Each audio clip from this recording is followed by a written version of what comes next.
how you can change your formation in your Fantasy Premier League. Now, before we start, if you're new to our channel, just head down below and hit the subscribe button so you don't miss out on our future videos.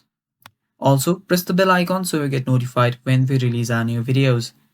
Now let's get started. So first things first, go to your Fantasy Premier League, and after you're there, you'll just need to go to your team. So just open up your Fantasy Premier League and go to pick team. After you're there, you'll just have to see your team. So now to change your players, what you'll need to do is go to the bench right here and just choose the one that you want to change. So you can just tap on it, tap on switch, and after you do so, you can switch it by tapping on the player, and there you can change it. So that is how you can change your team members.